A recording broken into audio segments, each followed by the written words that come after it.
El retrato oval.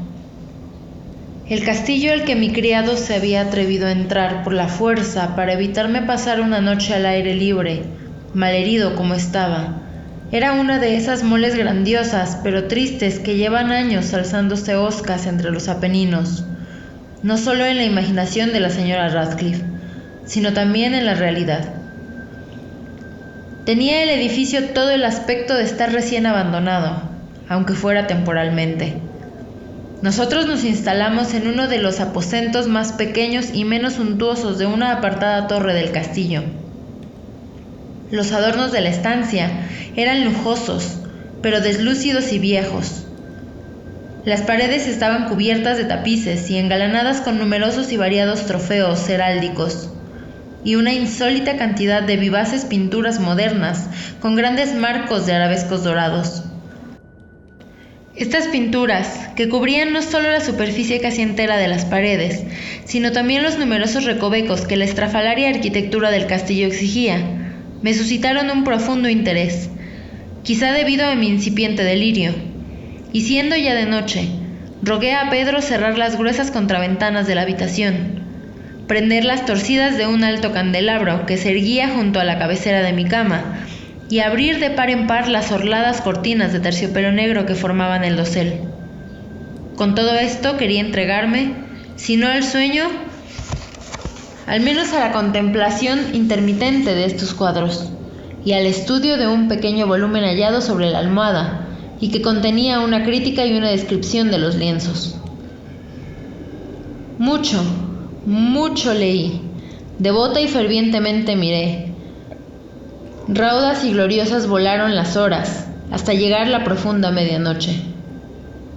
La posición del candelabro me impedía ver bien, y, para no molestar a mi adormilado sirviente, estiré el brazo con esfuerzo y lo coloqué de forma que la luz diera de lleno en el libro.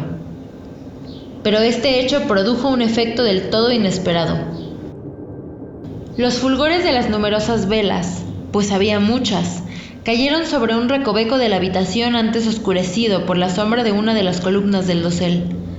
Así vi, a plena luz, un cuadro por completo inadvertido hasta entonces. Era el retrato de una mujer en la sazón de su juventud. Miré la pintura muy deprisa y cerré los ojos.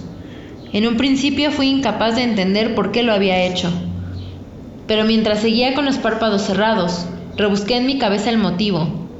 Había sido un movimiento impulsivo a fin de ganar tiempo para pensar, para asegurarme de que la vista no me engañaba, para calmar y atemperar mi fantasía antes de una contemplación más serena y certera.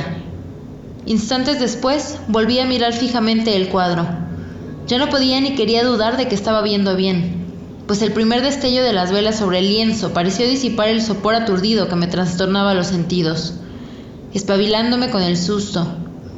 El retrato, como ya he dicho, era de una mujer joven.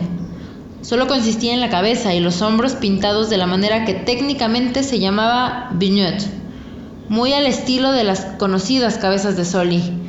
Los brazos, el busto e incluso las puntas del radiante cabello se fundían imperceptiblemente en la vaga pero profunda sombra que componía el fondo del retrato. El marco era oval, bañado en oro y labrado en filigrana arabesca. Como objeto de arte, nada resultaba más admirable que aquella pintura, pero lo que me había conmovido de manera tan repentina y vehemente no podía ser la ejecución de la obra, ni la belleza inmortal del rostro. Menos aún cabía pensar que mi imaginación, arrancada de su ensueño, hubiera tomado aquella cabeza por la de una persona viva. Al punto vi que las peculiaridades del diseño, el colorido y el marco negaban dicha idea, impidiendo abrigarla siquiera por un instante. Pensando atentamente en todo esto, permanecí quizá una hora, medio recostado en la cama, con los ojos clavados en el retrato. Al fin, dueño del genuino secreto de su efecto, me recliné sobre el lecho. Había descubierto que el verdadero hechizo del cuadro era la absoluta naturalidad de su expresión, que si al principio me asombró, después me desconcertó, cautivó y espantó. Con el más profundo y reverente asombro dejé el candelabro en el lugar donde estaba antes. Una vez fuera de mi vista el motivo de tan profunda agitación, busqué ansioso el tomo que trataba de las pinturas y sus historias. pasando páginas hasta llegar al número que designaba el retrato oval. Leí allí las tenues y pintorescas palabras que siguen. Era una doncella de beldad sin par, tan hermosa como rebosante de alegría. Mas aciaga fue la hora en que vio, amó y casó con el pintor. Él, apasionado, estudioso y austero, tenía ya una novia en el arte. Ella, joven de beldad sin par, tan hermosa como rebosante de alegría. Ella, toda luz y sonrisas, vivaz como un cervatillo. Ella sabía amar y disfrutar de todo. Odiaba tan solo al arte que era su rival. Temía tan solo a la paleta, los pinceles y los útiles funestos que le ocultaban el rostro de su amor. Tal era que tembló la dama al oír al pintor manifestar su deseo de pintarla. Mas la joven esposa era discreta y obediente, y semana tras semana posó sumisa en el alto y oscuro aposento de la torre donde solo una tenue luz bañaba desde arriba el pálido lienzo. Entretanto, él, el pintor, se gloriaba de su trabajo que avanzaba de hora en hora y de día en día. Era un hombre ferviente, bravo, exaltado, dado a perderse en ensoñaciones sin advertir que la luz mortecina de aquella torre solitaria marchitaba la salud y el ánimo de su esposa, a quien todos veían consumirse, menos él. Mas ella reía y sonreía sin queja alguna, viendo al pintor que gozaba de gran renombre, disfrutar con fervor y ansia de su quehacer, afanado día y noche en representar a la mujer que tanto le amaba, aun cuando cada día estaba más débil y abatida. Y cierto es que quienes vieron el retrato alababan en voz baja el parecido como la gran maravilla, y una prueba no tanto del talento del pintor como de su profundo amor por aquella a quien representaba de manera tan incomparable.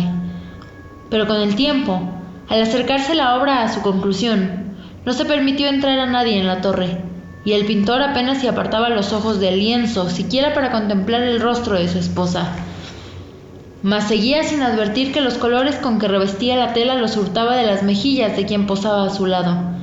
Y cuando pasaron muchas semanas y poco quedaba por hacer, salvo dar una pincelada a la boca y un matiz a los ojos, el espíritu de la dama volvió a crepitar como la llama en el tubo de la lámpara. Y pudieron darse la pincelada y el matiz, y el pintor quedó por un instante maravillado ante la obra acabada. Pero al poco, mirándola, pálido y espantado, tembló mientras gritaba: «¡Esto es la vida misma!» y se volvió súbitamente hacia su amada.